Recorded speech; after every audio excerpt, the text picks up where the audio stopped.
He thought first class would protect him, that it was a bubble made of leather seats, polished glassware, and subtle nods from people who looked and spoke just like him. He believed money could build a wall between himself and discomfort. But walls have a way of breaking at 30,000 feet, and on this flight, the crack would begin with a simple hoodie, a quiet smile, and a name the whole world knew, long before he did. The airport pulsed like a living city. Announcements stitched themselves into the air. Luggage wheels clicked like distant metronomes, and the scorched scent of coffee drifted through security lines that coiled like patient snakes. Gate 42 glowed on the overhead sign, an arrow pointing toward dozens of tiny stories converging in a glass-walled room facing a moonlit tarmac. David stood a little apart, angled as if the light belonged to him. Charcoal suit, pocket square, silver watch that caught the fluorescent bulbs and threw them back with practiced arrogance. He adjusted his tie the way some men polish a trophy, carefully, knowingly. The world, he believed, respected precision. It respected success. It respected the right shoes and the right seats and the right tone of voice that said, "I belong above the noise." He belonged in first class. That was not just a ticket, it was an identity. He had paid for comfort. He had paid for control. The gate agent called for boarding by groups, and first class began its quiet procession down the jet bridge. The line moved with soft murmurs and the flutter of boarding passes. David stepped forward with a small nod to no one in particular and a glance at everyone at once. He liked to be seen without looking like he needed to be. On board, the first-class cabin glowed like a small private lounge. Soft lighting washed over cream leather, gold accents winked from the bulkhead, and the air smelled faintly of citrus and new upholstery. The seats, thrones more than chairs, offered privacy and power. The ordinary world tucked several rows behind a drawn curtain. David's boarding pass promised 2A. He felt it like a coronation. He reached the row and stopped. In 2B, the window seat beside his, a tall black man in a simple slate gray hoodie sat angled slightly toward the aisle, his cap pulled low. He had the relaxed posture of someone who didn't need a throne to be comfortable. A glass of water rested on the console, catching light. He looked up to thank the flight attendant for a napkin, and for a moment, just a moment, David's eyes met a smile that was warm without invitation. Something tightened in David's chest, something he never named. He called it standards when it suited him. He called it preferring quiet if pressed. He called it nothing at all most days, because one can live a long time without naming the weights one carries. He cleared his throat, the universal prelude to superiority. "Excuse me," he said to the nearest flight attendant, a woman with kind eyes and a bun wound tight as a ballerina's crown. Her name tag read Elena. "There must be a mistake with my seat." Elena glanced at the ticket. "You're 2A, sir, right here." David leaned in, a stage whisper disguised as courtesy. "I'd prefer another seat." "If you have one." Elena hesitated. "May I ask why, sir?" David's smile was thin, like something pressed between pages and left to dry. "This arrangement just doesn't work for me." He didn't say more. He didn't dare say the truth out loud. He didn't need to. He believed the world should speak his language without hearing his words. The man in the hoodie turned slightly, his eyes gentle, unwounded. He gave a small nod, the kind a decent person offers to say, "No worries, we'll both be adults about this." He didn't know that generosity often stings those who mistake it for weakness. Lena's brow furrowed. First class was nearly full, but she tapped into her screen, the glowing matrix of seats and names shifting beneath her fingertips. Finally, she said, "I can move you to 4C, sir." It's still in first, but not a window. David didn't look at the man he was refusing. He raised his chin a fraction, as if a choice had been perfectly justified by its outcome. "That will be fine." As Elena guided him back 2 rows, eyes followed. Not many, but enough. A woman in 1D watched with a mouth that gently curled in disapproval. A college student tucked in behind her narrowed his gaze as if studying a case he had been assigned. A little girl with braids clutched a stuffed rabbit and whispered to her mother, "Why did he move?" He settled into 4C with a gust of relief, like a runner slipping past a hurdle he had convinced himself was life-threatening. He slipped out his phone and scrolled, the bright rectangle a shield. He didn't notice the flight attendant return to 2B and offer a quieter smile, the kind one gives when a stranger's private dignity has been trifled with publicly. He didn't notice the way the cabin seemed to tilt, not literally but perceptibly, toward the man in the hoodie when he spoke, because his voice carried a calm gravity. He didn't notice a teenage boy in 3A freeze mid-text, eyes widening as understanding thundered across his face. He didn't notice any of it until he did. The first whisper rose like steam. "Is that? No, it can't be." Another took shape behind it. "Look at his eyes. Look at the smile," a third whisper. "Braver. That's Morgan Freeman." David heard a name, but it didn't place. He glanced up, annoyed, then back to his phone, his irritation at other people's fixations settling like dust. Celebrity was not currency to him, at least not unless it could be spent to elevate himself. In 2B, the man took a slow sip of water, thanked Elena again by name, and folded his hands with the ease of a pianist resting between pieces. He wore anonymity like a soft coat. It did not disguise him. It granted him the freedom to meet people as they were. Recognition spread like a sunrise, quiet at first, then undeniable. A businessman in 1C turned and nodded with reverence. The teenager in 3A struggled to keep his hands from shaking as he flipped open a notebook and held it out, his mouth forming a question too shy to voice fully. The man in the hoodie signed it with patient grace, then said something the boy would never forget about remembering to be kind where it's hardest. The curtain over David's eyes began to lift, not with a dramatic yank, but with the slow insistence of light. Morgan Freeman. The name clicked into place like a key. His stomach dropped the way a heart drops when truth arrives uninvited. It wasn't about celebrity. It was about who he had chosen not to sit beside. It was about what he'd revealed without saying a word. It was about the quiet arrogance crystallized into a gesture the cabin had witnessed. He felt small, not vulnerable. That would have been honest. Small the way a shadow shrinks when the sun refuses to cooperate. The aircraft nudged backward from the gate and rolled out into a world of blinking lights and painted lines. The cabin lights dimmed to a soft amber wash. Safety instructions moved across the air like gentle choreography. The seatbelt sign chimed, bags thumped, overhead bins hummed shut. As they taxied, the plane's narrow windows framed a runway that surrendered to the dark ocean of sky. David stared forward and tried to bury his shame beneath his phone's screen, but it flared through anyway. He saw the teenager's awestruck gratitude. He saw the flight attendant's subtle edge of protectiveness. He saw himself from the outside, a man who had assumed the worst and been seen by everyone around him doing it. They ascended. City lights broke apart into constellations, then into glitter, then into a smear. The engines held a steady note like a vow. Once the cabin tilted into night, voices softened, then surrendered to sleep or to headphones or to thoughts. David didn't sleep, his head filled with borrowed phrases meant to cushion impact. "I'm not a bad person. I was just uncomfortable. I didn't know." The words didn't help. They clattered lifeless at his feet. Across 2 rows, Morgan didn't look at him. He had nothing to prove. He spoke to a nervous, first-time flyer beside him, a young man stiff as a plank, explaining turbulence like potholes in the sky. He asked Elena about her route schedule and her grandmother's health. He did not perform. He simply existed with attention. And attention is a kind of love. At some point, a low laugh rolled from his chest in response to a child's question about movies. The laugh had the warmth of a fireplace and the distance of an echo in a canyon, familiar and unforced. David tightened, irritated at himself for noticing. When the crew glided by with drinks, he heard his own voice, barely louder than a breath, sharpen itself into something unearned. "Must be nice," he muttered, "not to anyone in particular. People treating you like a king everywhere you go."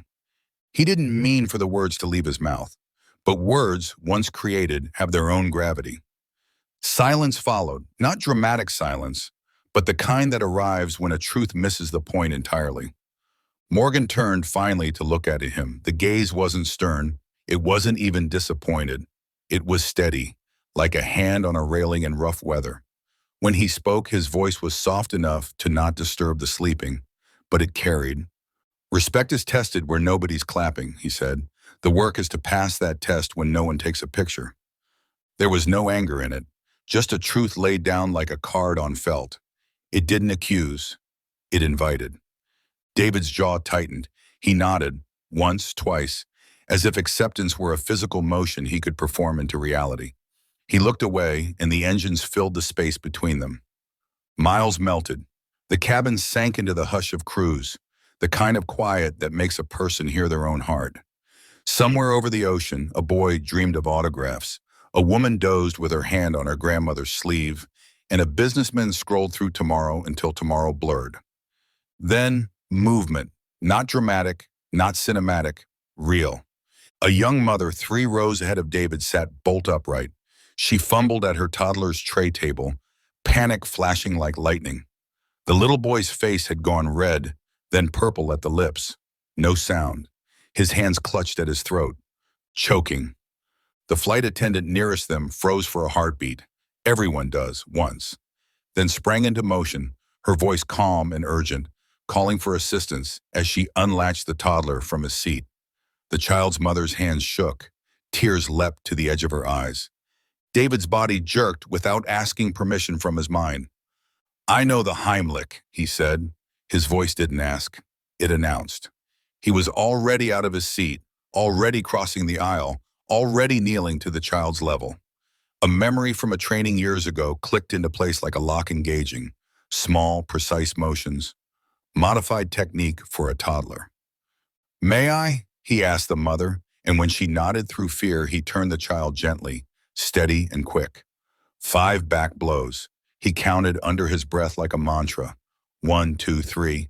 Nothing. He breathed, slowed his own panic, adjusted, then turned the child and applied 2 careful chest thrusts, mindful, measured, praying without words. The peanut landed on the carpet with a tiny, monstrous tap. The boy inhaled like someone remembering air exists. The sound that followed, a cough and a cry, was the most glorious noise the row had ever heard. The cabin exhaled. The mother folded over her son, her shoulders shaking with gratitude that came out as tears and a laugh tangled together. The flight attendant's hand found David's shoulder and squeezed. Somewhere a camera clicked, then retreated as if embarrassed by its own instinct. David sat back on his heels. His hands trembled in the wake of adrenaline. He took a breath that felt fuller than any breath in months. He hadn't looked for an audience. He hadn't considered what anyone would think. He had just acted, not to redeem himself, but because a child needed someone to step forward. Morgan watched it all like a lighthouse watches a ship, present, steady, patient. When the crisis ebbed and the boy returned to sipping apple juice with the tenacity of a tiny survivor, Morgan's eyes found David's again across the space between seats and stories. "That," Morgan said, voice just above a whisper, "is what it looks like when we remember we're on the same plane." David didn't try to smile. He didn't try to respond. His chest felt tight in a new way, unclenching, unfurling, unfamiliar. He returned to his seat to the quiet nods of strangers who had been ready to dislike him forever. Not because he had earned accolades, but because he had stepped into a moment without asking what it might do for him. He sat. He placed his shaking hands on his knees. He closed his eyes and swallowed hard. In the softened air that followed, something inside him finally gave up its throne. He waited. He watched the mother and her boy. He watched Elena speak softly to them and bring water. He watched a man offer his seat so the toddler could stretch out across 2. He watched the cabin become a community for a minute. Because crisis can do what comfort cannot. It reminds us we belong to each other. When the quiet settled again, David stood. His voice felt fragile but true. He took a step into the aisle. Another. He stopped beside 2B. "Mr. Freeman," he said. The name felt heavy. The world had placed weight upon it for years. He said it like an offering, not like a claim. "I owe you an apology." Morgan looked up, not surprised. "Go on." "At the gate, I asked to switch seats." "I didn't know who you were." "That isn't the point," he said quickly, as if swatting away the lie he might have told. "I saw what I wanted to see. I decided who you were without giving you a breath of space to be yourself." I was wrong. I've been wrong more times than I admit. Tonight I saw that in myself, and I'm sorry. Some apologies are theater. Some are currency. This one was confession. Morgan listened the way he had acted all evening, with attention. He let silence do what it does best, give meaning room. Thank you, he said simply. Admitting it is work. Changing is more work. But you can do work on a plane, you can do work on a Tuesday at home, you can do work when nobody cares but you. David nodded. I want to. Morgan's mouth lifted at the corner. Then begin. David returned to his seat lighter and heavier at once. A burden had been named. Another had been taken up. Time fell away. Night wrapped itself around the fuselage, and the engine's song took on the hush of a lullaby. Most of first class slipped into sleep or the half-dream of airplane rest. David remained awake, thinking about choices like beads he'd never cared to count. He thought about jokes he'd let pass because they didn't bruise him, about doors he'd let close because they didn't close on him, about 1,000 tiny decisions that had built a wall he'd mistaken for a home. He didn't cry. He didn't make promises to the ceiling. He did what a man does when he's tired of being a smaller version of himself. He decided the next right thing would be small and real. They crossed the longest stretch over water, and dawn began somewhere ahead of them, long before anyone could see it. The child who had choked slept peacefully across 2 seats, arms sprawled, lip glistening with drying apple juice. The mother slept with one hand on his back, the human version of a light left on. Elena moved down the aisle with the grace of someone who had learned to be everywhere with kindness. She stopped at 4C. How are you doing? She asked quietly. David almost said fine, the reflex of the unexamined. He changed it mid-breath. Shaken. Grateful. She smiled. That little boy is breathing because you moved. Thank you. He nodded. Thank you for moving me earlier, he said, a rueful smile acknowledging the day's strange mercies. Her eyes softened. I moved you because you asked. You moved yourself because you needed to. She drifted on. It was a small exchange. It filled the cabin with a new kind of oxygen. Hours later, the lights brightened. Shades opened like eyelids. The world outside transformed from velvet to blue to a coastline brushed with gold. Breakfast trays whispered across armrests. The captain's voice came on, professional and warm, stitching weather and thanks into a brief tapestry. As they began their descent, phones lit and buzzed. People swapped their airplane minds for ground minds. The toddler woke up and asked for cartoons. His mother laughed, cried again, then laughed through the tears. Before we all disappear into where we're going, Morgan said, can I say something? The already hushed cabin went still. Even the zipper in 1C paused its journey. I've spent a lifetime being seen, he said. Sometimes that's gift, sometimes it's mirage. What I saw tonight was better than celebrity. I saw a plane full of strangers become neighbors. I saw a little boy breathe because a man who didn't want to sit by me remembered he belongs to more than his comfort. I saw a mother reintroduced to hope midair. I'm grateful to be on a flight that landed us a little closer to each other. He turned to David, not with grand ceremony, but with the simple dignity of acknowledging a person fully. Thank you for showing up, he said. Not for me. For them, for you. No chorus rose up, no violins played. Humanity unfolded in something better, a soft, honest applause, hands meeting hands not to worship but to witness. They filed out. The jet bridge exhaled them into the artery of arrivals, where voices rose, reunion tears shone, and screens flickered with names lined up in digital columns. The mother mouthed thank you to David for the 1,000th time, and he nodded for the 1,000th time, and somehow the gesture didn't wear thin. He stepped into the terminal lighter by a kind of gravity he couldn't define. He didn't chase a picture with Morgan. He didn't need proof. The proof was already in the air behind him, in a boy's breath and in a decision he would be measuring for years. No cameras waited. Good. What he needed to change was not in anyone else's lens. He went home. He went back to work. Emails did what emails do. Meetings met. The world continued to hand out its small rewards for the performance of normalcy. But the flight continued inside him. He noticed things he had trained himself not to see. The security guard at his building who had perfected invisibility because that was safer than attention.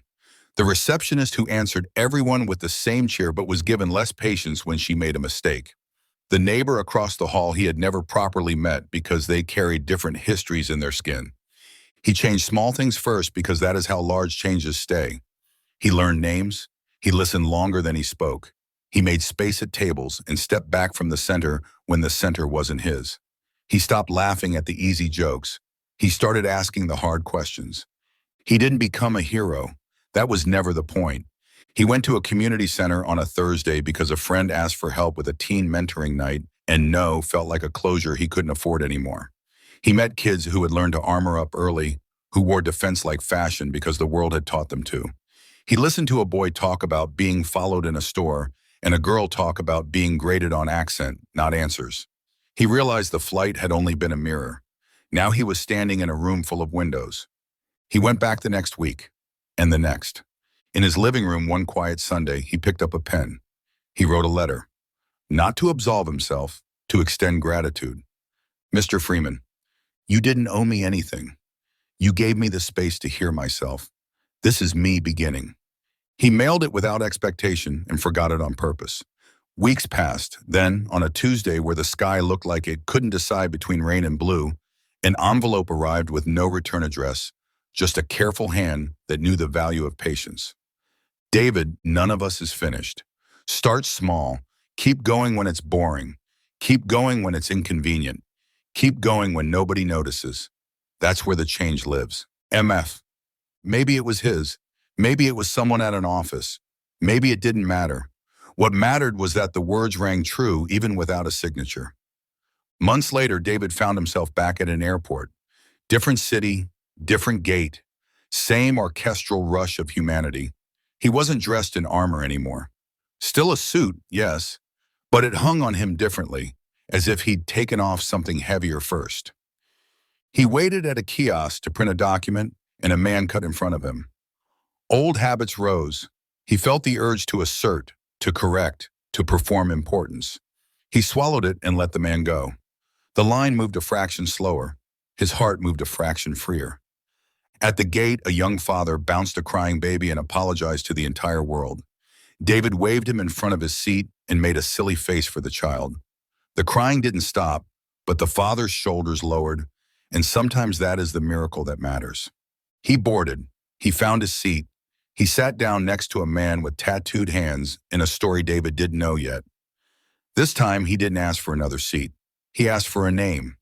The plane lifted. The country stitched itself into patterns below. David pressed his head back and closed his eyes, not to escape, but to remember. He remembered a hoodie and a cap and a voice that didn't need volume to be heard. He remembered a small boy choking on a peanut and the way action erases an audience. He remembered a sentence that felt like a compass. Respect is tested where nobody's clapping. He smiled. For once, the seat he paid for had nothing to do with where he'd arrived. There's a truth flying holds if you listen. Altitude separates us from our excuses. Up there, we are all held by the same air, lifted by the same physics, entrusted to the same crew, bound to the same landing we can't reach alone. On the ground, it's easy to pretend we're different. In the sky, it's harder to lie to ourselves. He didn't tell anyone the story of the famous man in 2B because the famous man was never the lesson. The lesson was what the sky taught him using the gentle patience of a stranger who refused to meet violence with violence, insult with insult. The lesson was a boy breathing. The lesson was a mother sleeping again. The lesson was a choice. The story spread anyway. In offices and kitchens and back seats of ride shares, versions of it traveled. A racist passenger switched seats rather than sit beside a man in a hoodie and later discovered it was Morgan Freeman. Some told it as a punchline. Some told it as a takedown. They missed the best part when they stopped there. Because the best part was never the shock. It was the surrender that followed it. It was a heart being pried open by truth it didn't order, didn't want, but desperately needed. It was a life bending, not breaking. If you had been on that flight, you would have seen a man become a beginning, Not a perfect man, not a finished man. A man who finally understood that first class is not a cabin. It is the first class we build in ourselves when we choose to honor dignity over comfort, humility over pride, and action over applause. Somewhere tonight, another plane is taking off. Another David is tucking himself into a seat he thinks he deserves. Another stranger in a hoodie is smiling with a patience earned over a lifetime. Another chance is approaching through recycled air. May we recognize it sooner? And if we fail, may we apologize faster, act better, and keep going when nobody's clapping. The walls we build around our comfort are never as sturdy as the bridges we build to each other. He learned that lesson at 30,000 feet. The rest of his life, down here on the ground, was his chance to prove he remembered. He does. And because he does, a boy breathes, a mother sleeps, a cabin hushes into community, and the world, one flight, one choice at a time, lands a little closer to the place we keep pretending we can't reach.